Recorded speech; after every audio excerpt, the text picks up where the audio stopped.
Please be aware, in this podcast series we talk about all areas of safeguarding, which some people may find upsetting. So please make sure you're okay listening to today's topic.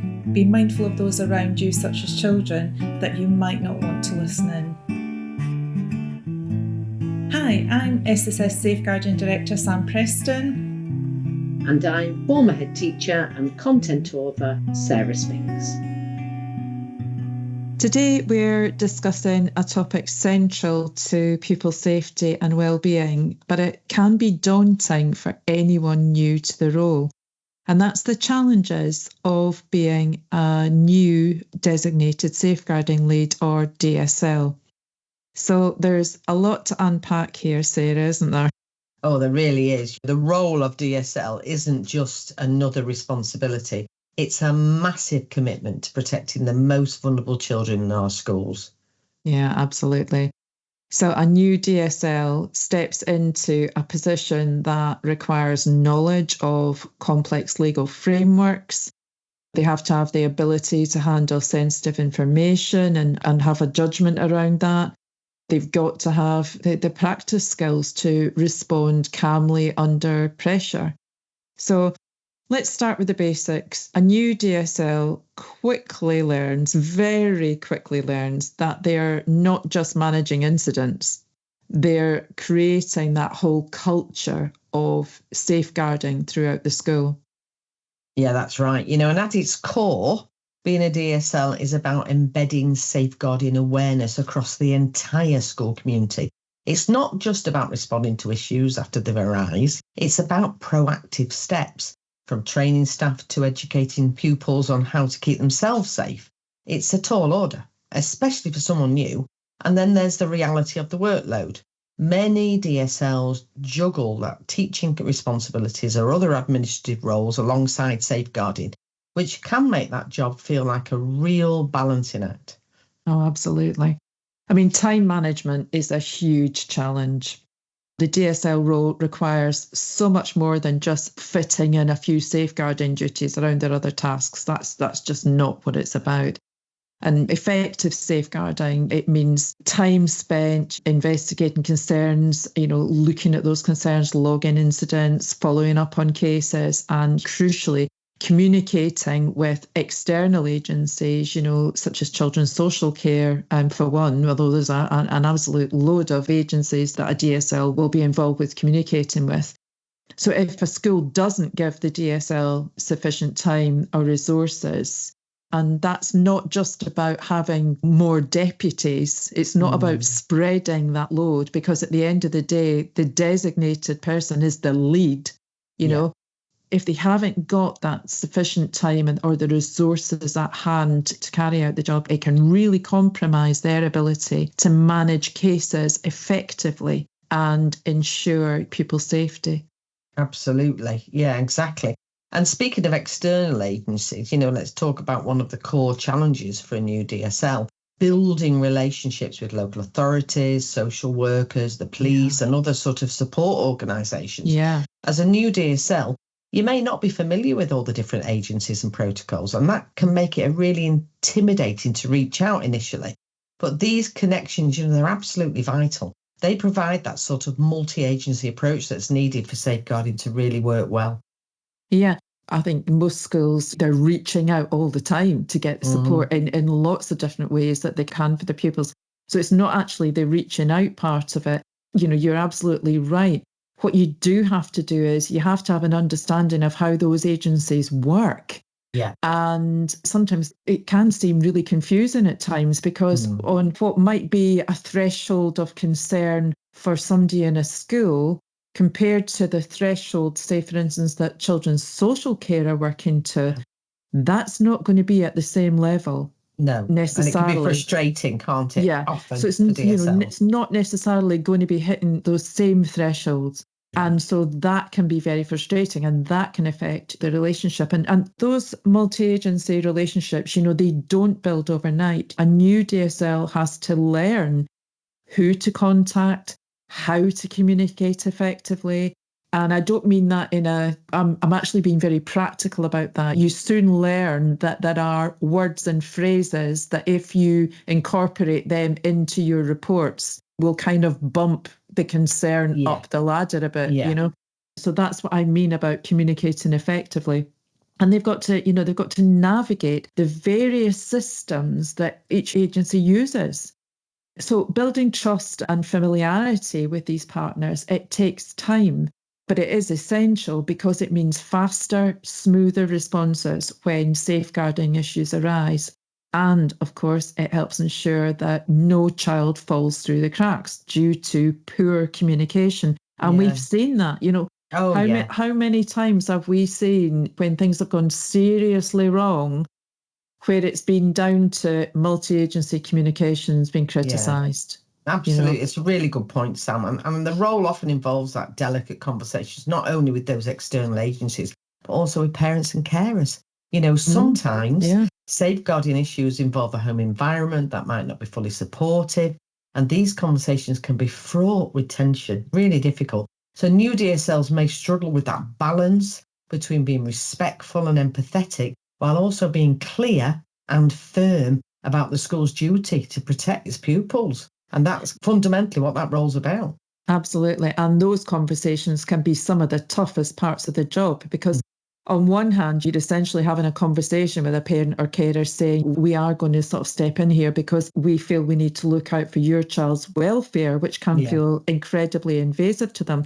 And at the same time, you're trying to maintain a relationship with those parents and carers because that's hugely, it's critical for how you take things forward. For a new DSL, learning to approach these conversations with the right blend of sensitivity and, as you pointed out, authority, that's a skill and that takes time to build.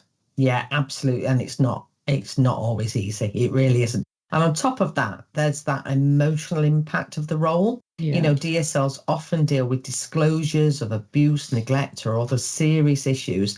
And that can be absolutely emotionally taxing. A new DSL might not be fully prepared for the weight of that responsibility. And without the right support or self-care strategies, it can lead to burnout very quickly. So it's really crucially important that there is that sort of structural support around new DSLs as they venture into that role. Yeah, that's so true. I mean, the emotional toll of this role, it can be really significant, and especially if the DSL feels isolated. There's no doubt hearing distressing stories or coming across distressing situations day in, day out, it can really impact a person's mental well-being. And this is where having that supportive network within the school or access to some form of mental health support does become crucial. I mean, I can remember having been more than 10 years into the job and I had one case and I wouldn't actually, on reflection, I wouldn't actually say that it was perhaps the most serious case that I'd ever had. But for some reason at that point in time, it really stayed with me. And emotionally, I really, really struggled. And it's so important that you have somewhere that you can go and you can say, actually, I'm really struggling with this at the moment, or I'm finding it hard to kind of move on from this. It's so important. I think there needs to be, schools really need to consider offering those regular check-ins, reflective supervision. And when I say supervision, I would say, being dual qualified in both education and health, supervision in health means a very different thing to supervision in education. And I would say health get this right. Yeah. So supervision in education tends to be somebody within your organisation, and it's usually somebody who's, maybe higher up in the hierarchy who may be responsible for other things such as your career progression. And unfortunately, when you're in that situation, quite naturally, it's more difficult to reach out and say, I'm struggling, because that same person might be making decisions that are going to impact on your career. Whereas in health, supervision is offered by somebody who has no connection to your career progression. they are somebody who's qualified and able to provide the supervision, but you really do feel you can walk in through that door and say anything. Yeah. And I think that's one area where I really do feel support could be. I know I sound like I'm really on my soapbox here, but I've been saying this for years. Yeah. I really do believe that those undertaking DSL roles and the deputising roles, there needs to be really better quality supervision that's more accessible and meaningful. I know, and I think you're right. Reflective supervision is incredibly helpful. Yeah. It really is. And I think it gives DSLs a safe space to talk, as you said, about those complexities of the case and discuss how they're managing emotionally. And if it's not connected to maybe a line manager who's deciding around performance management, that makes it much, much more accessible. And I think, let's not forget training. It's a cornerstone of the role. Absolutely. Initial DSL training covers a lot of ground, but as you said, it's often information overload. So knowing the legislation is one thing, understanding how to apply it in real situations is another. Exactly. And that's why training should be continuous. I mean, I know there's statutory guidance around you must do training and then you must update it every 2 years. For me, I just think, well, that's almost like retaining your certificate. But if you were telling me that a DSL is only going to do any safeguarding training every 2 years, I would be saying, what? There's so many new things that come on the radar. Just recently, we're having a problem with patterning, which we've also covered in a previous podcast.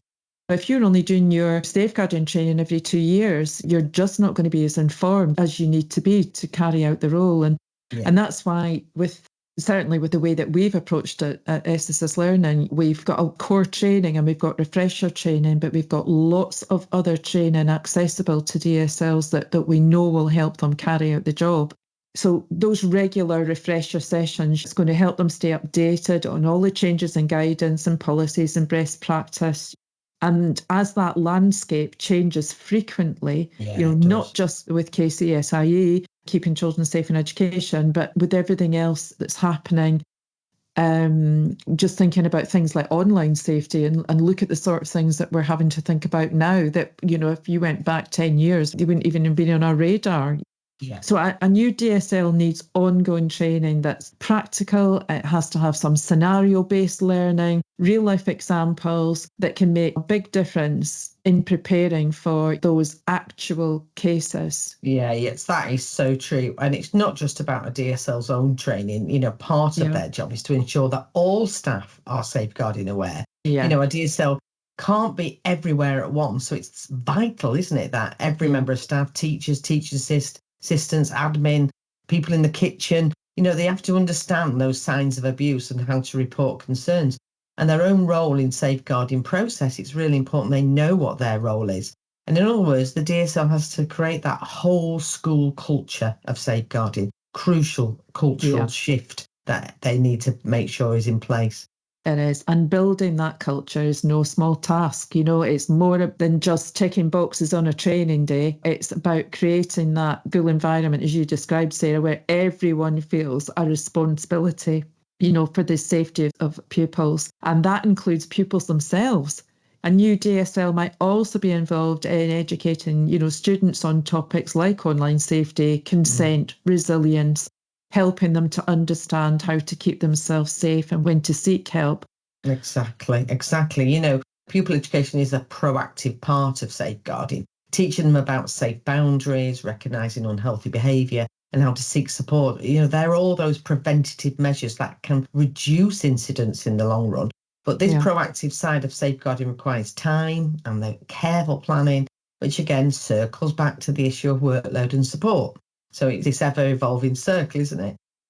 Yeah, I mean, it all comes full circle, doesn't it? The DSL role, it's challenging because it requires so many different skills, that legal knowledge, the communication, emotional resilience, organisational ability and leadership. Combining all those things. So for a new DSL, having strong support from the school's senior leadership team is critical. Leaders need to recognise the weight of the role. They've got to ensure the DSL has time and the resources that they need. Yeah, I completely agree. leaders play a vital role here. Yeah. And whether it's giving the DSL a dedicated time for safeguarding duties, ensuring they have access to ongoing training, or simply being there to provide encouragement and support, a DSL who feels valued and supported by their leadership team will be much better equipped to create a safe environment for all pupils and staff. Yeah, it's so true. And for any new DSLs listening today, remember, although it can feel like it at times, you're not on your own. Safeguarding is a team effort. There are plenty of networks, both online and in local communities, where you can connect with other DSLs for advice and support. You've also got your SSS Learning Suite system. You've got access to our specialist support, which many DSLs use on a regular basis. So reach out to those sort of things as well. I think absolutely, because reaching out to others can make a really huge difference, even just for a sense of camaraderie, just a sense of, and, don't be afraid to ask for help or seek guidance. None of us here at SSS would ever judge you, no matter how small your question, and when you need it, we're there. So safeguarding can be challenging, and it's one of the most impactful roles in education. And so you're going to make that real difference to the lives of young people as a DSL. Yeah, and they really do. So for more information on training, check out the SSS Learning. We've got the core training for DSLs. We've got the refresher training to meet your 2-year commitment. We've got lots of training available on all sorts of thematic areas. And also, we'll be releasing our new safeguarding and reporting system for recording concerns. So we'll keep you up to date with that. That's just another tool to help you manage your workload. So we'll keep you up to date with that.